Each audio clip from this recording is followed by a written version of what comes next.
In today's video, I want to talk about something that doesn't get talked about nearly enough in the contracting space, which is how to achieve time freedom in your business. And according to Google, the definition of time freedom is the ability to choose how to spend your time without being constrained by obligations, deadlines, or expectations. I achieved that in my own concrete business, but it took way too long and I had to learn way too many things the hard way. So in this video, I'm gonna be sharing the best steps if I were to have to restart all over again, exactly what I would do, steps 1 all the way through 5, in order to achieve time freedom inside your business. Make sure that you stick to the very end though, because these steps are not actually what most people recommend when achieving time freedom inside their business. And this is specifically made for contractors. So if that's you, don't have short attention span, make sure you stick all the way to the end, because I think that you're gonna really like all of the tips, especially the ones at the end. If you don't know me, my name is Tyler Link. I own my own concrete and landscape company that is $4 million a year. And at this point is fully hired out, as in our operations is completely hired out.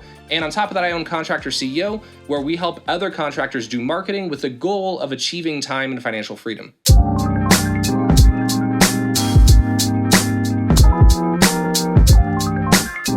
All right, so step number 1 is to not grow too fast. And I know this probably sounds counterintuitive. You're like, well, Tyler, that doesn't really make sense, because if I stay small, how am I ever supposed to achieve financial and time freedom? And that's a great question. And honestly, that was one of the big traps that I got into when I was just starting as a contractor. Because the thing is, when I was just getting started, I wasn't making as much money as what I hoped. And I thought that the way out was by growing, AKA growing revenue. And I noticed a lot of contractors fall in that exact same trap. Basically, they think that if they want to make more money, so that way they can make more money, basically maybe hire someone to do some of their tasks, that they have to get bigger. But the thing is, if you're magnifying a bad business model, basically, you're taking an already unprofitable business and you're just growing it with the hopes of making more money. In fact, it makes everything worse. You're gonna have more low-paying customers. You're gonna have more people to keep their mouths fed, aka your employees. You're gonna have way more problems, and it just gets more stressful, and it honestly just hurts the situation. So you don't wanna grow until you have all of these other things that we're about to get in the videos, step 2 through 5, basically figured out, and then once you figure those out, then you can grow. So that leads me to step number 2, which is to make sure that you have an abundance of leads. And there's a reason why I say abundance of leads.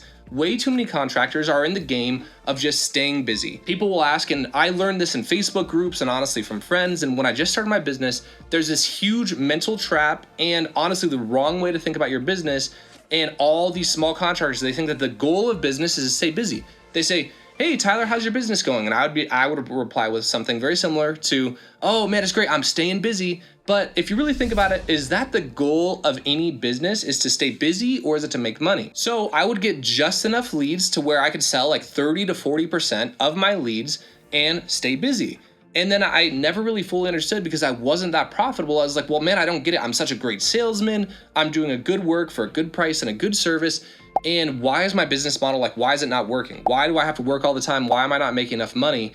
And what I realized is I need to have an abundance of leads. So one of the traps that people fall into is they're like, well, man, if I get more leads, then I'm gonna get more jobs. But that is actually not the way that you wanna do it. First, you wanna get an abundance of leads so you can be picky. So I wanna do a quick mental exercise.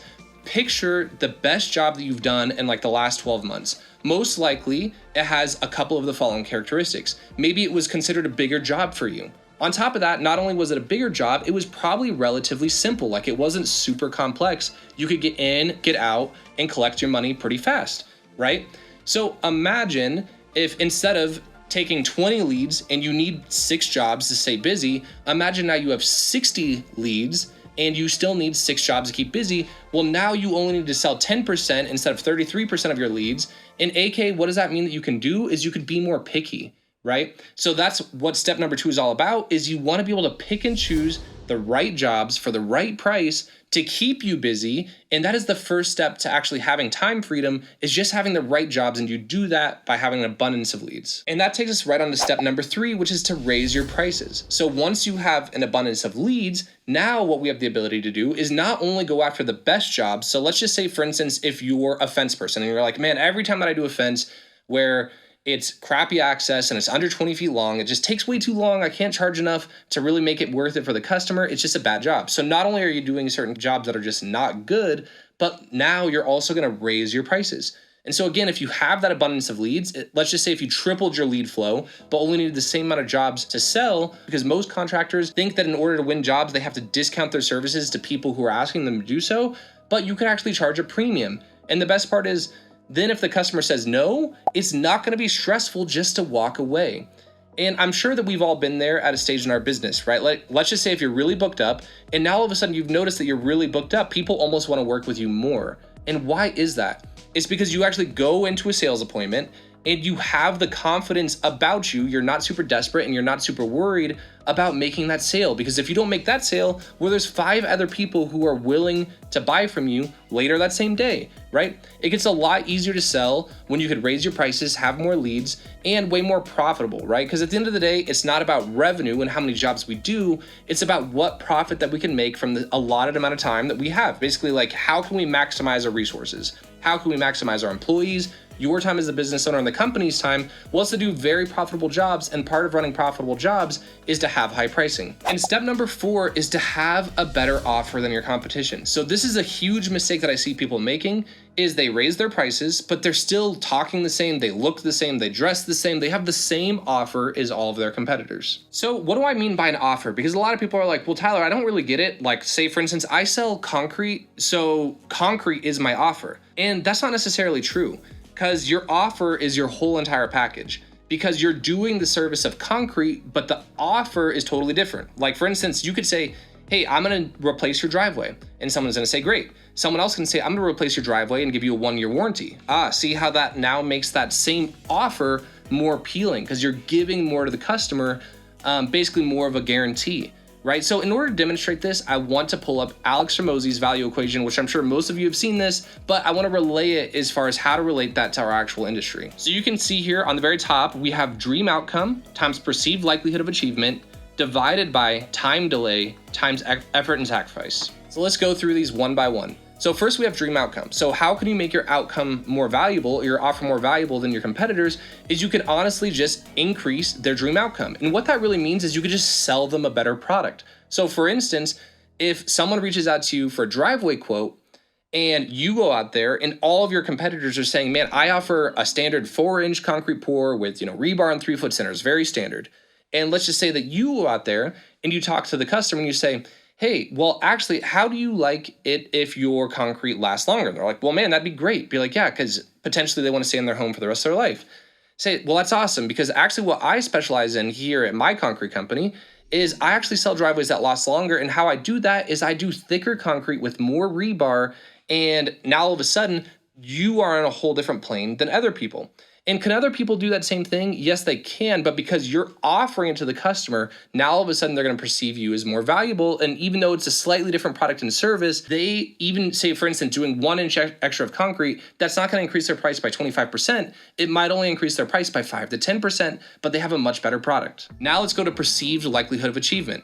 For instance, if I'm trying to sell someone and I'm coming from a spot where I have a lot of reviews, well, now all of a sudden that perceived likelihood of achievement, that's gonna be part of my offer, right? Because I say, hey, you could work with me or you could work with Joe. But then if they do research on me and Joe and I have 85-star reviews and Joe has 8 4-star reviews, who do you think that they are gonna think that has a higher likelihood of achieving their specific result? It's gonna be me. So now all of a sudden that makes working with me, the offer of working with me and my company, is way more valuable. So you could do that with something like reviews, or you could even do that with something like warranty. For instance, one of the things that I've done in my business is I offer a 3-year warranty on concrete, which I know a lot of you guys are gonna say, oh, Tyler, that's crazy, I would never do that. But we all know as concrete guys that if things go wrong, they typically go wrong in the first 6 months. And as long as you use steel reinforcement, the size of crack is honestly not gonna expand as long as you do your job right. So again, if we go to the same customer, and let's just say one company is trying to charge $10,000 for a driveway and I'm trying to charge $15,000, but they have a 1-year warranty and I have a 3-year warranty, well, the customer doesn't actually want to do a driveway where it's gonna fail again, right? Because that's way more costly. So what I actually do, I restructure my offer, I give them a better guarantee, AKA a better warranty, and now all of a sudden I am more valuable than my competition. It doesn't mean that everyone's willing to pay for that, but I wanna find the customers who are willing to pay the higher price to have a better product and service. And on the very bottom, our goal is to decrease those, right? So time delay, so how can we become more valuable? Instead of saying, hey, I could do your concrete at the very end of the year, right? I could do your patio at the very end of the season. Well, all of a sudden now that's less valuable to them. Why? Because they don't want to wait until October or November when the weather's cold to have their patio. They want it now to enjoy throughout the summer. And then the last thing is effort and sacrifice. You could even have a certain guarantee where it's like, oh, we're going to guarantee that your job is going to look even better than how we left it, aka like your grass and all the surrounding things that affects your project, and you don't have to lift a finger. One of the people's biggest pain points with contractors is, let's just say, for instance, you hire a roofer and then the roofer leaves and now there's nails all over their lawn. And they're like, oh my God, well, I didn't pay this company $10,000 just so I could go pick up nails in my front lawn. Well, now if you tell people exactly your process, right, you help educate them. Hey, when we finish your roof, we actually come through with a metal, I don't even know what this is. I want to say metal detector. I know for a fact that's not right, but I come through, I use my little metal magnet thing, and I get all your nails. So that way, when we're done with your job, you're not gonna have to do anything. Now, again, your offer is more valuable. The product is the roof, but the offer is the roof plus no effort and sacrifice. Same thing with communication. People don't wanna hunt you down as a contractor to work with you. So how can you make yourself more valuable? You say, we respond to all of our customers within 1 hour every single business day, no matter what. That's actually how Domino's blew up. I'm not sure if you guys do that. But if you ever really hungry, Domino's had this awesome offer where they say, if you call us and you order a pizza for delivery, if you don't get it in 30 minutes or less, then it's free. See what a great offer that is? Product is pizza, offer is pizza, in under 30 minutes, more value, right? So go through this and think about that in your own company on how you could offer something slightly different than your competition, which will allow you to charge those higher prices. All right, and now that leads us finally to step number 5. And step number 5 ties all of this together, which is now that we have more leads, now that we can sell the same amount of jobs but for more money, and we're going to do that by having a better offer, that gets us to step 5, which is you're doing this and you're going to buy back your time, not someone else within your company. As owners, we have a tendency to hire out other positions in the company that aren't really needed right now, when in reality, if you could get more profitable and buy back your time as the owner, that frees you up to go out and do more things to make the business more money. For instance, let's just say if you run a landscaping crew of 4 people and you are the owner operator. So you run the crew, you do the estimates, you do everything, right? And let's just say you get a lot more profitable, so you're making a lot more money, and you will have a tendency to, for instance, hire another laborer and basically hire someone else that now you actually have to increase your workload, because now instead of running your crew of 4, now you personally have to run a crew of 5. Well, if you were to do the buy your time back philosophy, instead of you buying time from someone else to basically get more to your plate, you want to buy time that gets things off of your plate. For instance, that could be someone like a project foreman. Maybe now you're more profitable, you could go to someone else and you can actually buy back your time by saying, hey, instead of me running the crew, this is now your job, right? So we want to kind of switch our mindset in the way that we think about it, because employees, what do? They trade their time for money. But you as the business owner, you want to do the exact opposite, is you want to trade your money for more time.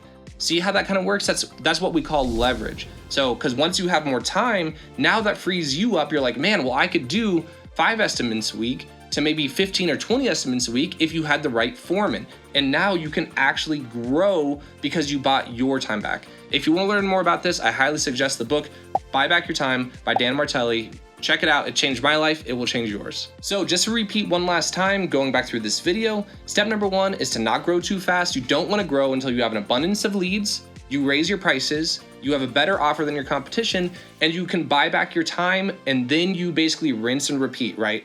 You go through that whole process over and over and over again until you've built a whole entire business that can function without you. If you got value from this video, then there's probably other people out there that would too, so give them the gift of buying back their time and share this video with them.